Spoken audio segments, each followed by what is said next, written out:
Hey there, Groovesters, Groove Stars, Ridgely here with another Groove Growth, and I'm here with a very good, dear old friend. We go way, way back. A guy who literally sold everything he owned, I think, except his car, which got sold like a year or two later, grabbed a suitcase, one suitcase, and went trekking all over the place, mostly through South and Central America, finding himself after being in Silicon Valley, doing big deals and working in the venture capital space. So excited to have a conversation with my very good mate, entrepreneur, mentor, friend, Phil Alfaro, my brother. So great to see you. Thank you so much for giving us some time today.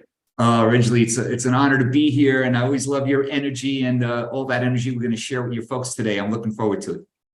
Well, brother, your story is so phenomenal. You got to give us a little bit of the background before we jump in. And obviously, we're going to talk about finding purpose and turning that into profit, the title of what we're talking about. But give us the background. How did you start? Where did your entrepreneurial journey begin? It's kind of funny in a comical way. I did what most people consider normal. I went to school. I paid my own school with graduated with loans like everybody else. And I actually went last minute, decided to go away to college. And I got there and the business school was full. So I was an undeclared major. Finally, my guidance counselor said, "Hey, why don't you try this computer science thing?" So I did. And I did it. It was almost like doing crossword puzzles on a Sunday, but I never really took it seriously. And when I got out of school, there was a big article in the paper. It was the whole page. NCR, hiring 500 people around the country. You have to be a business or a computer science grad. I was like, bingo. So anyway, got that job. Long story short, I closed the big deal with JCPenney, selling microcomputers in their stores and stuff. And then one day I walked into my district manager's office, and it was there. And he was full of papers all over his office and all that. He goes, "Phil, one day you could have my job." And that's when it hit me. I was like, "I don't want your job." I was doing sales in New York City. I was taking my clients out to nice restaurants every day. I'm a personable person. I like interacting with people. And he was just full of admin stuff and paperwork. And I was like, "I don't think so." And then a bunch of years later, I got recruited into Silicon Valley. So that was kind of the transition where I kind of knew, obviously, I didn't feel, the corporate ladder trajectory wasn't for me. And then the story goes on, but I think that was kind of the turning point that I pivoted. And so you got to Silicon Valley, and I know you were a part of some pretty big deals, some big companies, et cetera. But when was the point when you decided, all right, I'm now doing this on my own. I'm walking out. I've done a lot of stuff. It's been interesting, been a part of putting some new companies together, growing them to pretty big levels that most people aspire to or dream about. Then there was that point where you said, "I'm done with this. I'm doing my own thing from this point forward." What was that like for you? Well, if you mean by your own thing, I mean in the venture. I mean these were startups that I did in Silicon Valley, and going through the whole venture capital thing and raising money, and then all of a sudden you got your angel money that maybe will last you 6 months, and it was all kind of an adventure. And I learned a lot, and I was part of 5 different founding teams, 2 of them which got sold.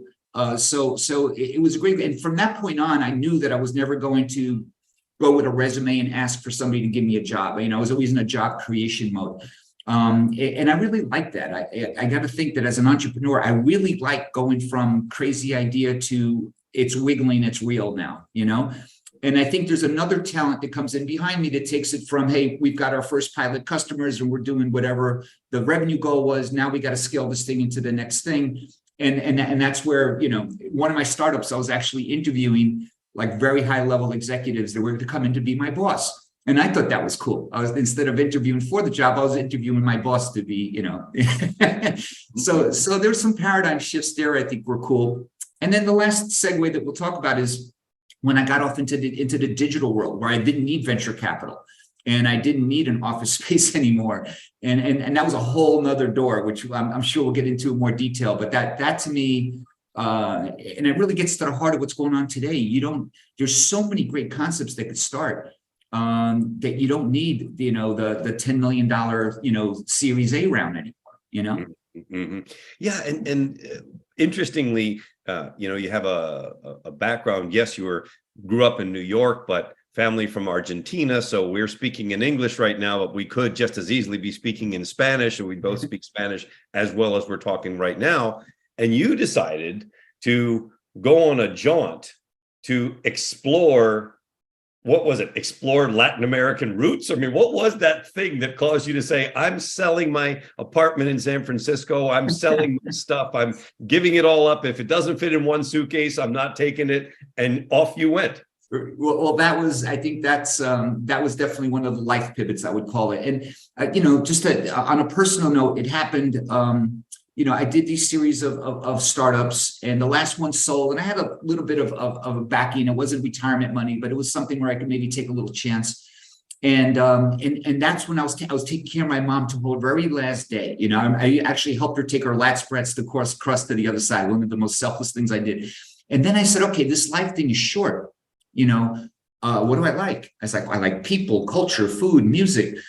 And then so it was kind of a soul search. And I said, wow, what if I take this gift my parents gave me, Spanish, and do something with that? And when I was very young with them, I was 5 years old. I went to kindergarten in Spain, and we did travel Europe in a Fiat and a trailer. It was a middle-class family, but we had some great adventures, always surrounded by great music, my family were, sense of humor, music, food, it was all there. In a middle-class family, but we had something going on. But that really engraved in me. I said, okay, how can I live this and take it to the next step? And so that's when I started an internet marketing business in my second language, Spanish. It was an entrepreneur academy that featured not just my courses, but colleagues' courses, including yours originally. And that's when I left my condo in San Francisco. I didn't sell everything, but I had a storage unit, and I was going to rent my place. And I left with a suitcase and a carry-on. And I said, I never did this before. I'm going to travel for 4 months. I did a month in the Dominican Republic. That was my test run. I was like, I never did 4 months before. Wow, this is going to be great. Well, it was about 4 months later, I went to El Salvador, all one-way tickets, El Salvador, Guatemala, Tikal, the beautiful Mayan ruins. And then a friend of mine said, hey, I used to go to Playa del Carmen. It's right around the corner from you in Guatemala. I was like, I looked at the map. I was like, yeah, it's right there. Went to Playa del Carmen, beautiful, Mayan Riviera. I was like, I don't think I'm going home. So that's when I called my friend Kim and said, hey, do you want that X5 I left in my garage? I don't think I'm coming back. So I sold my X5, rented my apartment, and I kept on traveling with one-way tickets for 7 years. But I think that was years. Okay, hold on. We got to stop. Yeah. I was a part of those travels. Okay, you kept calling me. Hey, man, you want to come to Playa del Carmen? Hey, man, you want to come to Peru? Hey, man, you want to whatever? And we would hook up in different places. But for most people, that's kind of hard to imagine. Okay, hard to imagine that you would say, "Hey, I'm just going to take a short break for 4 months," and it turns into 7 years. So give us a little bit of what that was like, man. What was that transition like for you? Yes, I was blessed to be part of some of those journeys with you, but for me, it was a couple of weeks at a time. Right.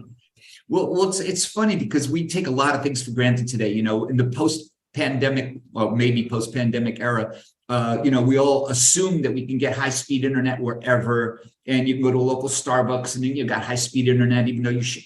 Well, back in the day, when I got that little apartment in the beach in Playa del Carmen, Mexico, by the way, this was in the days of GoToWebinar without video, and then Google Hangouts hit the streets, and all the webinars started using video. So I was like, what am I going to do? I can't do video. Low bandwidth was okay with GoToWebinar. We're just sharing a slide. But when you start doing video, I had to buy a business service that they weren't even sold to consumers. There was like, at the time it was like $200-something a month just to get the connection on the beach with this internet connection. And I started doing Google Hangouts. But just a step prior to that, because this is funny. We had I think we were the first ones in the Spanish market that did a 6-figure product launch, the webinar, including all the replays and all that. And then people blew right past that, and like Juan Martitecchi. But the point was, I was at my condo in Playa del Carmen, along with this connection that I got, to the condo. And sure enough, in the middle of the webinar, the internet goes down. And luckily, I had a business partner who was in Germany, Aldo Lagruta, and he kept the people busy where I ran to the local Starbucks. So I went to the Starbucks. I was able to close the webinar from the Starbucks, and that was the beginning of the first 6-figure launch. So the experience was all an adventure. It was the opposite of reliable. Everything was like, what's going to happen next?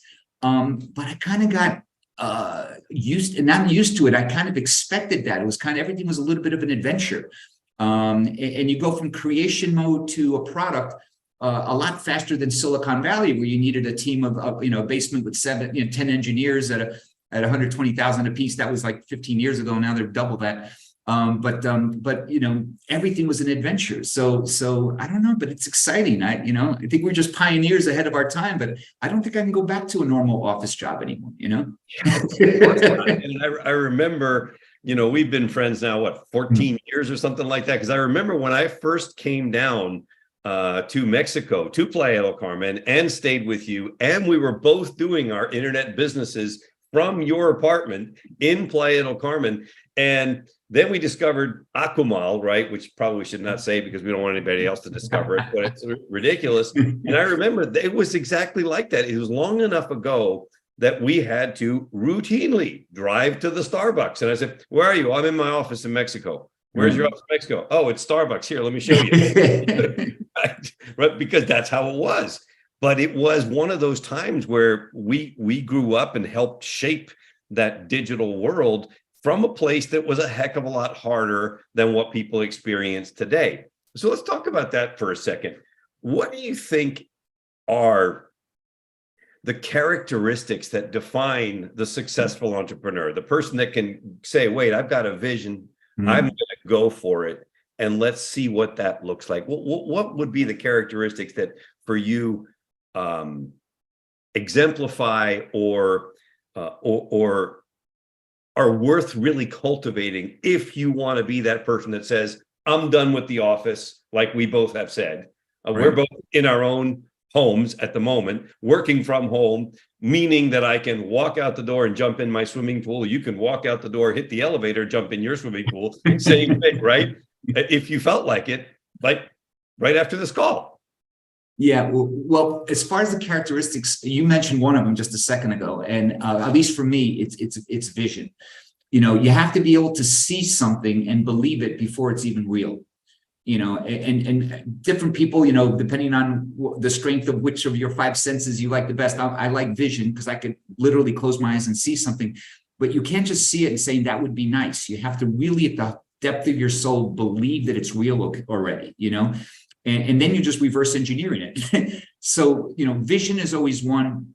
And I could tell, it's almost like a combination of vision and feeling. You see something and then you feel it. And it's like, wow, okay, that's a stretch, but I think we could do it. Then that's different from, oh man, you can't sleep that night because you just, it's just a reality already. So vision is one. The close second, but they go hand in hand, is resilience, because you're going to get bounced around. And if you don't bounce back and not let the knockouts or the knockdowns impact you for very long, you learn from it. Life's a school. Whatever happens, like, wow, that was cool. I learned from it, and go forward.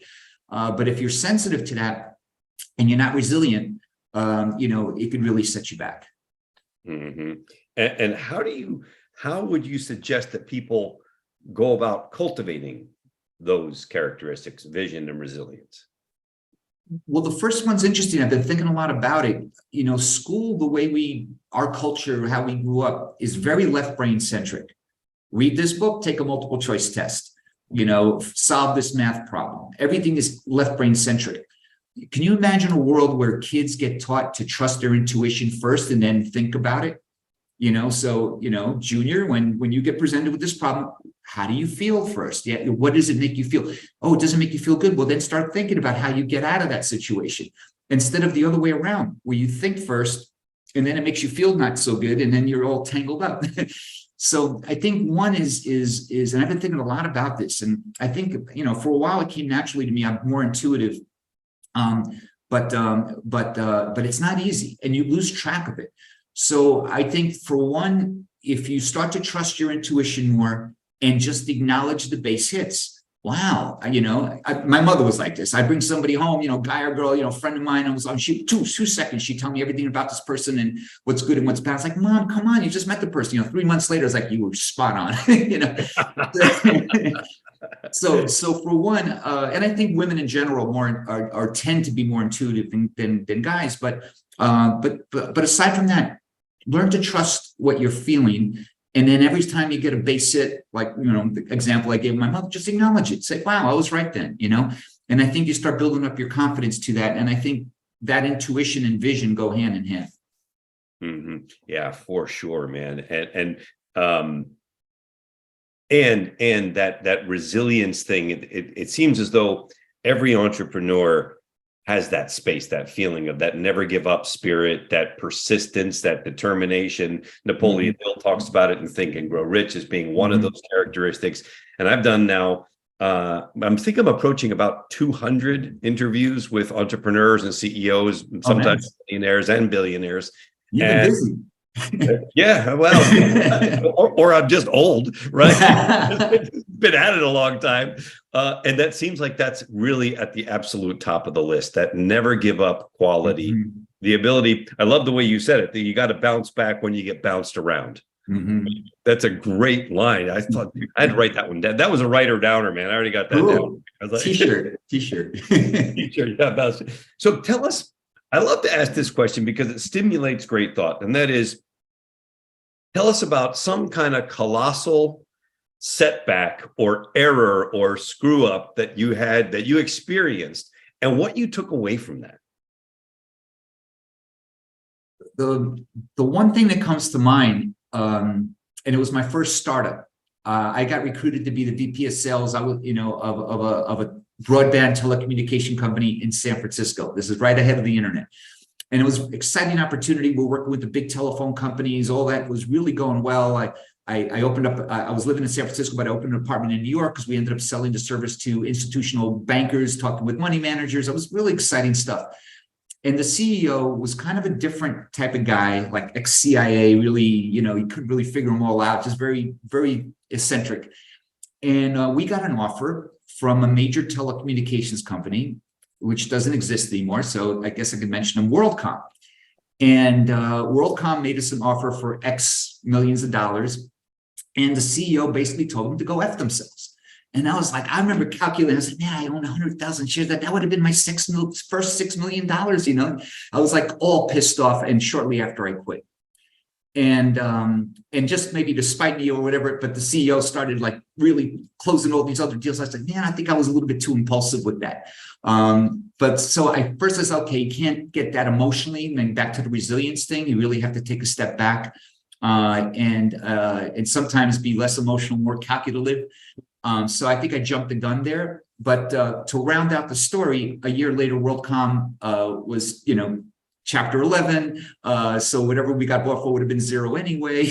And the guy who incubated that startup to this day, 30 years later, is a great friend of mine that is retired in Miami. He has his big yacht, and we go away every year on vacation. So he was our first investor. So the company went down, but I met a friend for life, and I definitely learned a life lesson from that whole thing. So life's a school. Tell us a little bit about when you say purpose to profit, what has that meant for you? Because it's been a big part of your life, our friendship, many very deep dialogues, bottles of wine that we've shared, and philosophizing, but it's been very big. It's been one of the big things, moving from a Silicon Valley mentality to a more purpose mentality. Talk to us about that. Ooh, it's interesting you put it in that perspective, because that's how I feel sometimes. It's like, wow, if at this stage of my life, I still do freelance marketing work on sites like Upwork, and sometimes I get to meet young entrepreneurs, launch a new company, and I sometimes go, wow, wouldn't that be cool? Maybe I could be like a CMO of the new startup that's venture backed. I mean, I've been there, done that, but this would be exciting. And now that everything's remote, I don't have to go work in an office. So I kind of scratch my head and think about it, but then something is missing. And I really think this comes down to the purpose thing. I mean, at the end of the day, if you boil down what's an entrepreneur, to me, it's like you create things that's of service to people. The more people you serve, the bigger impact you have on their life.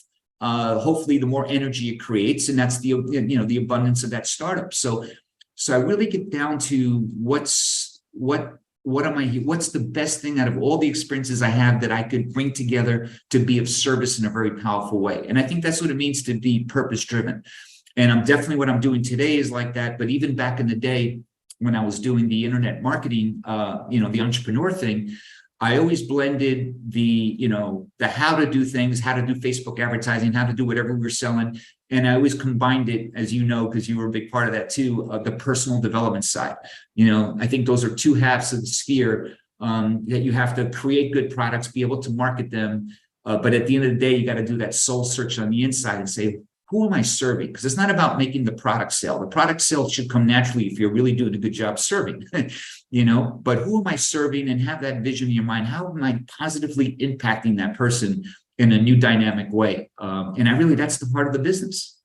Mm-hmm. Yeah. And tell, from that perspective, how important has it been in your world, mentorship, the concept of mentorships and finding mentors, finding people who can keep us on the path, help us take the right directions, at least share information, knowledge, wisdom that enables us to make better decisions for ourselves? What's that been like for you? Oh, well, one, as you mentioned, that came to mind right away, and it's a gentleman that you met named Ángel Añanos, who is the CEO of a big South American multinational company. But back in the day, I was at the time in San Cristobal de las Casas. I rented this little house in the mountains of Mexico, and I was doing my online webinars and stuff. And sure enough, this person found me on the internet and has his assistant call me or contact me. And I thought it was like the owner of a hardware store that has his wife contact me to say, hey, my husband really wants to buy your product or something. I was like, I'm not good. She goes, oh, yeah, Ángel, he wants you to come to Peru and give a talk. And I was like, okay, well, maybe this is real. Let me see what this is about. So I look up the company. It's a multinational corporation, and Ángel is the CEO of the whole thing. And then, as you know, I went to Peru, and you're involved in this because I go, hey, yeah, I would love to come down and talk at the museum, of the National Museum in Lima. I said, but two things. I'm not really the public speaker, but I know one. And the other problem is I don't really have business shoes, and I'm having a hard time in South America get stuff. I'm only 6'1", size 13 shoe. Could not get it in Mexico Anyway, he picks me up at the airport with his bulletproof car. He has to sit in the back with me for security reasons. And he takes me to 3 different malls. And I can't find a size 13 shoe, which is like a 26 or whatever in Peruvian size. And finally, I walk into a store. I go, I don't care what you have. Whatever fits me, I'm taking. Because if not, I'd have to wear sandals on the stage. So anyway, I thought that was kind of a fun. But Ángel, getting back to the mentor, why was the CEO of a big multinational like this so involved in this? And it kind of the analogy, not that I'm comparing myself to this person, but Steve Jobs and John Scully. If you know the story, Steve Jobs interviewed John Scully, the president of Pepsi at the time, says, you want to sell sugar water to babies for the rest of your life, or you want to change the world. Well, Ángel, one of his companies was a cola company competing against Pepsi and Coke. And I think that's kind of in the back of his head, although he never articulated. I think that's one thing that was bothering him. He had all the success in the world, but somehow he wanted to connect back to purpose again. He saw me as an avenue to do that. And we started doing a lot of things together. As you know, you were involved in that. But that's what always would resonate with me. It's like, Ángel, he's not looking to make money from this. He just wants to connect to purpose again. So that, as a mentor, really reflected on me. Is like, here's somebody who has the whole world at his fingertips. And he'd rather, go on a weekend and do a conference to help young entrepreneurs get ahead in life because he wants to connect with purpose. He's not looking to sell tickets, right? And it was fascinating. And thank you, by the way, again, for inviting me to come down to Peru. It was actually my very first trip to South America. I'd been all over Latin America. And since then, I've had a chance to go to many other countries in South America. But that was the very first time coming down there. And you guys went on to do some very big things. I mean, big audiences. I mean, I remember when we spoke at the museum that you referenced, and I walked out on stage, and I thought there was going to be a couple hundred people, and I really did not know what I was getting into. Somehow there was a disconnect there, and I walk out, and there's a sea of human beings. It was like, how many people were that first event? It's like 1,500, something like that. Yeah, about 1,500 folks. It was big. And I'm like, wait, this guy just pulled together 1,500 people. Obviously, they're not just his company. It's a whole bunch of things that happened. And he was doing some big stuff, man. And speaking of that, tell us, what do you think is the value of ongoing personal and professional development? Ooh, I mean, for me, I mean, just everything we talked about today, it's very hard to separate because I don't think I'd have the energy to do, at my stage of the game, doing a startup, which I'm doing again now. If I didn't feel that drive, that drive that, that I could really make an impact on somebody's life, So, and that impact, that's an internal thing. It's not looking at your checking account or looking at your website and saying, oh yeah, I really did a good job. It's not the external stuff at all. It's the internal game. And at the end of the day, especially now with what I'm doing today, I really get to envision and feel that I'm making an impact in somebody's life in a very concrete way. And in my case now, somebody who might have had a very hard life. And wow, I just can't separate the two. Some people do the purpose stuff on weekends and they do their job stuff during the week in their job. For me, I don't think I could pull that off. It has to be intertwined very tightly. And what would you say to people like that hear that, but don't know where to go to find that? What would be some resources that you would recommend, or some books that you think they should read, or something to find that inspiration, that get to tap into that inner energy, if you will? With books, one specifically comes to mind, and I had the privilege of meeting the author. It was Mickey Singer, and he wrote a book. Which one was the one that there was two of them that I read, but the one that I remember that really made an impact was The Surrender Experiment. And let me just give some background to that. The Surrender Experiment, we know of most people know of Eckhart Tolle, and he had this awakening when he was on the verge of suicide. He says, I can't live with myself anymore. Who's this other person that I can't live with? And he had this awakening, right? Well, Mickey Singer had the similar thing, but in his case, he was the CEO of $1 billion software company. And everything started to crumble around him. And he was this close to facing a 30-year sentence for, something he didn't do. And it's all in his books. I don't have to explain it. But the point was, he was able to keep that stillness on the inside where his life all around him was crumbling. Eckhart Tolle, to his defense, he just seemed to have, he was a scholastic life. Everything was kind of calm. There was no bombs going off and 30-year sentences, that he was confronting all that. All the respect in the world for Eckhart. But in this case, I really resonated with that because this was an entrepreneur who did really well, who was always connected to the inner game. But then he got put to a major test. And that to me was a big, wake up. And in the future, I had he's up here in Northern Florida. I had the opportunity to go up there and spend a weekend, in his Temple of the Universe, I think it's called. But great guy. But I think that's could be a blueprint for young kids now getting out of school.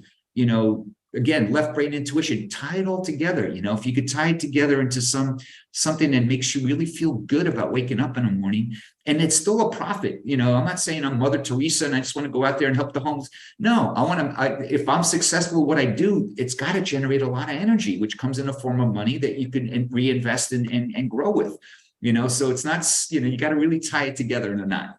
Well, and would you agree that pretty much all entrepreneurs at some point are going to go through some kind of a major test, and that's very real? Yes, okay, it happened to Mickey Singer, but it happened to Phil Alfaro, Ridgely Goldsboro, and everybody else we know.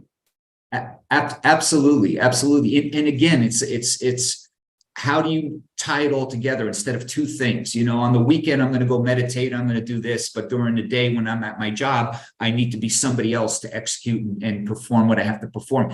If somehow, and it's not easy, I mean, I'm practicing it to this day, but if somehow you could have that inner game be almost the foundation to your outer game, wow, Mm-hmm. I know Jim Rohn used to say that all the time. He said, no, first of all, happiness is an inside job, but not only that, you got to do the work on the inside to manifest things on the outside. And I think many major philosophies, we've chanted together. I'm a Buddhist. Mm-hmm. Buddhist says the same thing. You got to do the work on the inside first, and then the causes. The cause and effect is interesting, right? It's the latent effect inside that shows up immediately when you make a cause, but the manifest effect on the outside may not show up for a while. Right, right. All right. What else? Well, so that's a one surrender experiment. Okay. What else would you give us as resources? Um, Really, well, there's a book I'm listening to now because I don't read books as much anymore. I take long walks with my phone and I listen to books.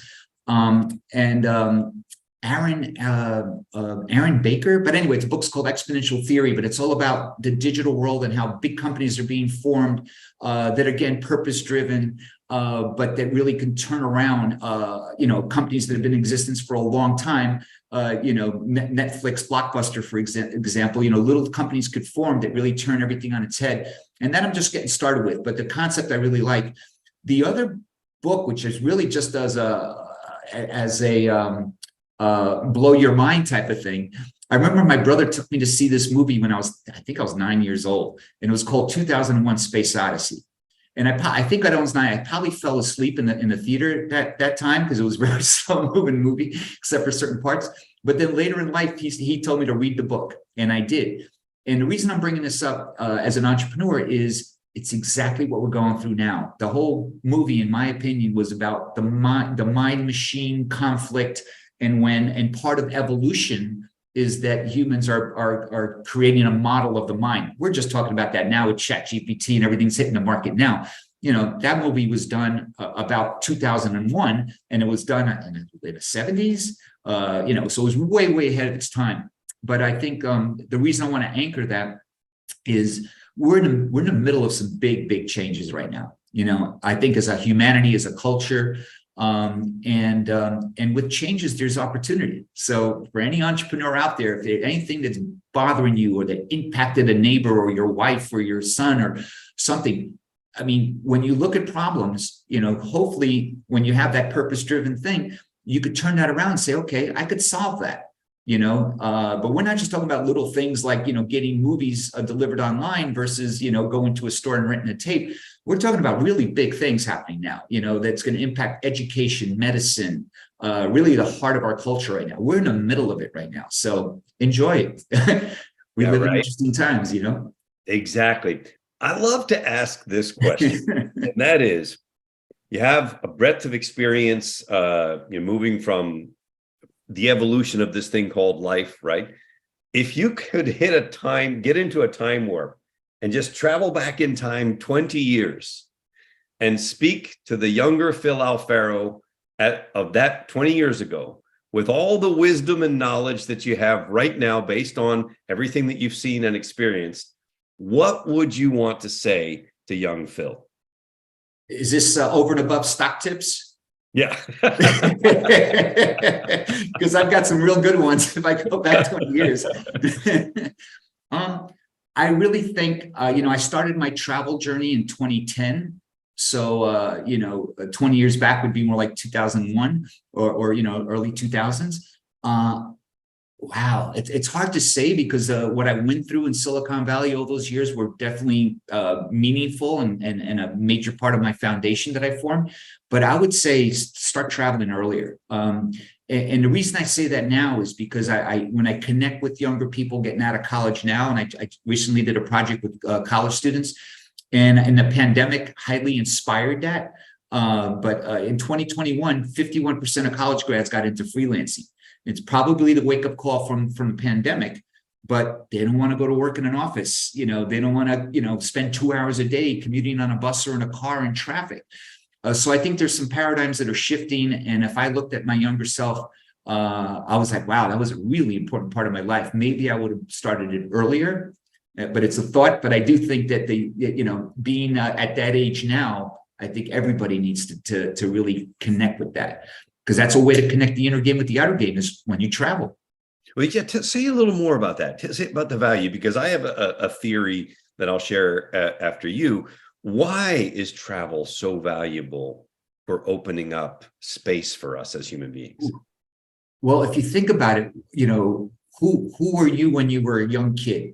You want to go out and play. You want to make new friends. You're curiosity. Wow. As we get older, we get less curious about things. So when I move into a new city or beach town or whatever, it's like, okay, where's the gym? Where are the restaurants? I got to make new friends. Where's the places that I want to go at night? Where are the beaches that I want to hang out? What's there to do? So you're constantly in that discovery mode. And I know from experience, because I worked in Manhattan for 10 years and did the whole commute with the bus thing. Once you start doing things and your subconscious mind is processing it, you're basically almost like a robot. You're just an autopilot, and I think that's less inspiring. I think if you could shake things up, move things around, and I did a little bit of everything. I traveled by myself for 2 years as a single gringo. And then I met a lady partner in Peru, and we lived together for 5 years. So I experienced a little bit of everything. But the point is that you have to be in that youthful self-discovery. We're in a new town. What do we do? Not take anything for granted. So I think that playfulness is important to keep to the last day.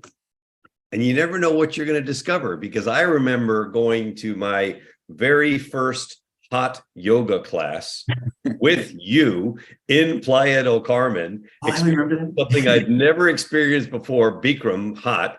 And now I love hot yoga, and I go all the time. So in fact, I might go today.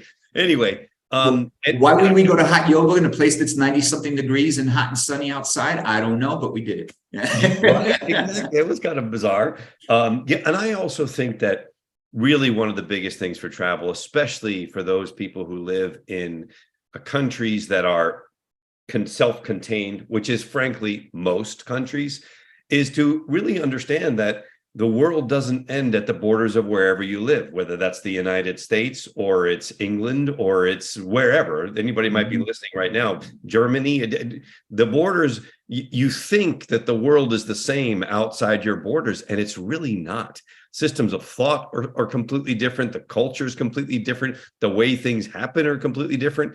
And to be able to experience that, we speak multiple languages. That was a great benefit, but seeing how the world is different out there and being able to take that in and understand how vast this possibility is, I think for me was incredibly valuable. Yeah, absolutely. And I'm just, whether it's travel now, but we're living in times where things are changing. So you have to have that playfulness, go with the flow attitude, even if you're sitting still at home. Yep. So final words, what would you say? Final words, wisdom, guidance, a thought, a suggestion, an idea for the budding entrepreneurs that are out there. They're looking at what they're endeavoring to do. What would you want to share with them? Well, let me tie it up a little bit with the initiative I'm involved with now, which is I'm kind of taking everything I learned from the online world, from entrepreneur world. And right now we have an initiative called Rebound Employment, and we're helping people who are incarcerated or coming out of prison become valuable back and integrated back into society again. So we have a course that teaches them how to be a skilled freelancer on sites like Upwork. And we're teaching, 9 entry-level skills. But the point is, you could learn that if you don't have that before. But if you're an accountant or if you're an engineer, there's all these opportunities on these freelancing sites, and there's more than just Upwork. There's dozens and dozens of these sites.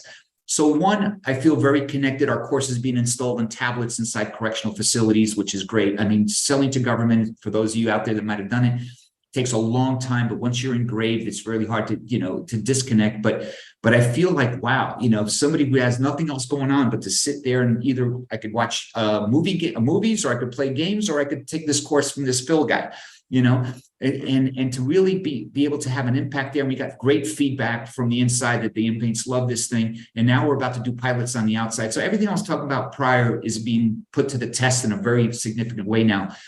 So that's one thing I would share with everybody else is one, the people you could help. Who are they? They could be entrepreneurs. They could be fellow CEOs. They could be people who are incarcerated and maybe made a bad decision in life, and they deserve a second chance and to bounce back. So keep a very open mind of who you're serving, and wow, the rush you get when you're like, wow, I'm really making an impact on these people. It's something very, very cool. So that's something that I'm looking forward to. And again, I'm being put to the test. It's very easy to talk about this stuff and to, pack your bags and go live on a beach in Mexico for a while, which I'll probably do again soon. But being connected with something you're very passionate about is just, I can't imagine living any other way. So whatever your thing is, if you're not in love with it yet, fall in love with it or find something else. Man, and my final words are: make sure wherever you go in Mexico is a 2-bedroom, because you know we're for a visit. Oh man, let's get back to that, my friend. We had some amazing adventures and travel, and I think the world's a small place. We got to go see the rest of it too. Thank you very much, Phil, for taking some time. You're one of my oldest friends, true brothers. We've been through a lot together, and I'm so glad that we got a chance to share some of your wisdom and experience with our community. My brother, love you a ton, man. Thank you so much. Thank you, my friend. Be well.